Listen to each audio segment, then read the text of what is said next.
भारत में चयनित सरकार की संरचना को समझना बहुत ही आवश्यक है। इससे देश के लिए सरकार की भूमिका का पता चलता है और साथ ही इस बात को समझने में भी आसानी होती है कि क्या सरकार सही रूप से अपना काम कर रही है। दोस्तों, यहाँ पर हम केंद्र सरकार और राज्य सरकार दोनों सरकारों के बारे में समझेंगे। 1947 के बाद जब संविधान बनाने की बात सामने आई तो यहाँ पर संसदीय व्यवस्था अपनाई गई और संविधान के 3 अंग बनाए गए। इन तीनों अंगों के कुछ अपने कार्य और पावर भी दिए गए, जिनमें से पहला है हमारा लेजिस्लेचर, जिसको हम बोलते हैं विधायिका। तो यहाँ पे विधायिका का काम क्या होता है? तो विधायिका का काम होता है विधेयक बनाना। मतलब लेजिस्लेचर का काम देशवासियों के हित के लिए कानून बनाना होता है। सेकेंड है एग्जीक्यूटिव, मतलब कार्यपालिका। दोस्तों, कार्यपालिका का काम संसद में बने कानूनों को पास करना तथा एग्जीक्यूट करना होता है।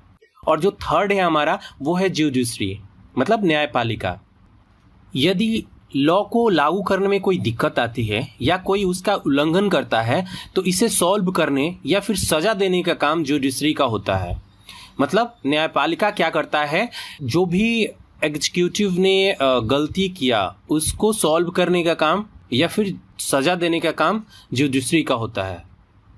तो दोस्तों, एक चीज़ हम यहाँ पे क्लियर समझ लिए कि जो कानून बनाने की जो शक्ति है वो लेजिस्लेचर के पास है, मतलब विधायिका के पास है, और जो कानून पास करने या लागू करने की जो शक्ति है वो एग्जीक्यूटिव मतलब कार्यपालिका के पास है। और इसको जो अगर कोई ब्रेक डाउन करता है, मतलब इसमें कोई लॉ को क्षति पहुँचाता है, तो उसको पनिश करने की जो शक्ति है वो न्यायपालिका के पास है। यहाँ पर फर्स्ट हम विधायिका की बात करते हैं, जो कानून बनाने का काम करती है। जैसे कि दोस्तों आपको पता होगा, हमारे यहाँ 2 स्तर पर सरकार बनाया जाता है, एक केंद्र स्तर पर और दूसरा राज्य स्तर पर। केंद्र स्तर पर विधायिका में कौन कौन से होते हैं और राज्य स्तर में कौन कौन से होते हैं, चलिए इसको हम जरा समझ लेते हैं। जब केंद्र के विषय में विधेयक बनाने की बात आती है, मतलब जब केंद्र के विषय में कानून बनाने की बात आती है तो केंद्र सरकार बनाती है, और राज्य के विषय में जो कानून बनाने की अगर बात आती है तो वो राज्य सरकार बनाती है। मतलब राज्य सरकार का अधिकार होता है राज्य के विषय में कानून बनाना। यहाँ पर केंद्र स्तर पर कानून बनाने के लिए जो व्यवस्था अपनाई गई है उसे सांसद कहते हैं, और राज्य स्तर पर जो व्यवस्था अपनाई गई है उसे विधानमंडल कहते हैं। दोस्तों, यहाँ पर मैं केंद्र की बात करूं तो केंद्र में कानून बनाने के लिए सांसद की 2 सदन मतलब 2 हाउस होते हैं। एक लोअर हाउस होता है जिसको लोकसभा बोलते हैं, और दूसरा अपर हाउस होता है जिसको राज्यसभा बोलते हैं। जब राज्य स्तर की बात करते हैं तो विधानमंडल के 2 स्तर होते हैं, विधानसभा और विधान परिषद। दोस्तों, विधानसभा जो होता है ना वो सभी राज्यों के लिए आवश्यक होता है, लेकिन अगर विधान परिषद की अगर मैं बात करूं तो विधान परिषद कोई जरूरी नहीं कि सारे राज्यों में आवश्यक हो, वो डिपेंड करता है राज्यों पे। अगर राज्य चाहे तो विधानसभा को एक्सेप्ट कर सकते हैं, अगर राज्य को विधान परिषद नहीं चाहिए तो वो विधान परिषद नहीं ले सकता है। अभी टोटल अगर मैं बात करूं तो टोटल 7 राज्यों के पास विधान परिषद है, मतलब 7 राज्यों ने विधान परिषद ले रखा है।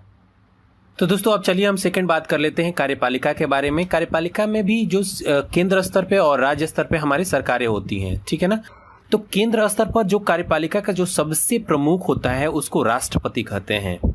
मतलब जो राष्ट्रपति होता है वो कार्यपालिका का सबसे प्रमुख होता है, सबसे हेड होता है। मतलब राष्ट्रपति को पूरे देश का हेड माना जाता है।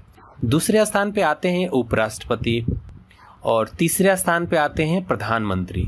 एक्चुअल में प्रधानमंत्री पूरे देश का वास्तविक हेड होते हैं। राष्ट्रपति को बहुत सारे पावर दी गई हैं, बट उन पावर का जो यूज होता है ना वो प्रधानमंत्री करते हैं, इसलिए उनको वास्तविक हेड माना जाता है। चौथे स्थान पे आता है मंत्रिमंडल। दोस्तों, मंत्रिमंडल का जो प्रमुख होता है मतलब जो प्रधान होता है वो प्रधानमंत्री होते हैं। दोस्तों, सुविधा के लिए मंत्रिमंडल को भी 3 पार्ट में बांट दिया गया है।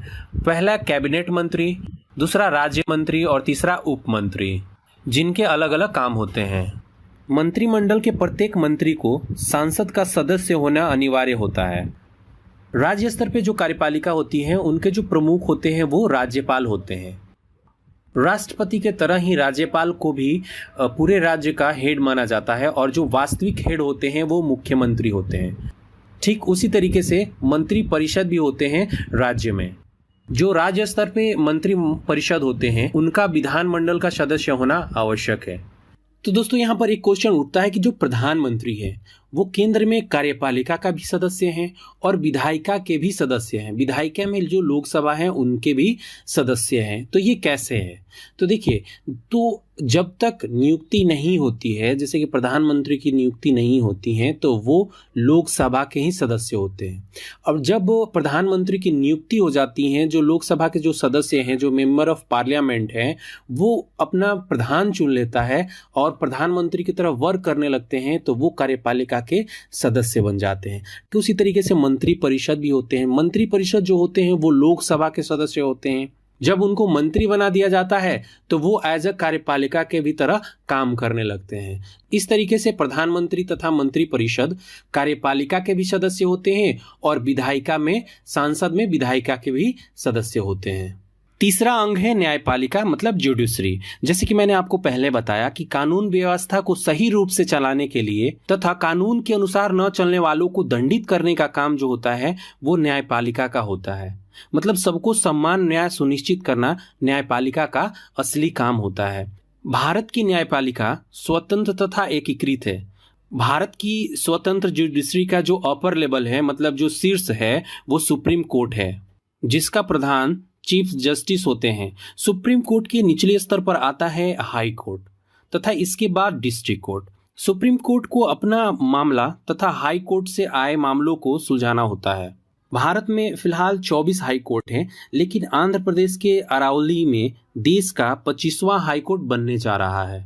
इस तरीके से कुल जो हाई कोर्ट मिलाया जाए तो 25 हाई कोर्ट हो जाएंगे। अगर जुडिशरी तथा लेजिस्लेचर के बीच मतभेद या विवाद हो जाए तो इसका जो सुलह कराने का काम होता है वो राष्ट्रपति करते हैं। दोस्तों, जो डिस्ट्रिक्ट लेवल पे जितने भी विवाद होते हैं उनको डिस्ट्रिक्ट कोर्ट में सुलझाया जाता है। तो दोस्तों, आज की इस वीडियो में हमने तीनों अंग, लेजिस्लेचर, एग्जीक्यूटिव और जुडिशरी, तीनों को हम अच्छे तरीके से समझ लिया। अच्छे तरीके से हमने इसको क्लासिफाई कर दिया। हम जो हमारा नेक्स्ट वीडियो होगा वो राष्ट्रपति, उपराष्ट्रपति, प्रधानमंत्री, मंत्री परिषद या फिर लोकसभा, राज्यसभा, इसके बारे में हम नेक्स्ट वीडियो लेके आएंगे। तो आज के वीडियो में बस इतना ही। मिलते हैं नेक्स्ट वीडियो में। आपने अभी तक हमारे चैनल को सब्सक्राइब नहीं किया है तो प्लीज़ हमारे चैनल को सब्सक्राइब कर लीजिए और उसके बगल में एक छोटा सा बेल आइकन है, उस पर भी क्लिक कर लीजिए ताकि टाइम टू टाइम जो भी वीडियो हम अपलोड करेंगे आपको नोटिफिकेशन मिलता रहे। दोस्तों, आप मुझे फेसबुक पर भी फॉलो कर सकते हैं। अगर आपको यह वीडियो अच्छी लगी तो इस वीडियो को व्हाट्सएप तथा फेसबुक पर शेयर अवश्य करें। कृपया हमें कमेंट कर बताएं कि ये वीडियो आपको कैसी लगी। आपके सुझाव का हमेशा स्वागत रहेगा। वीडियो को देखने के लिए थैंक यू।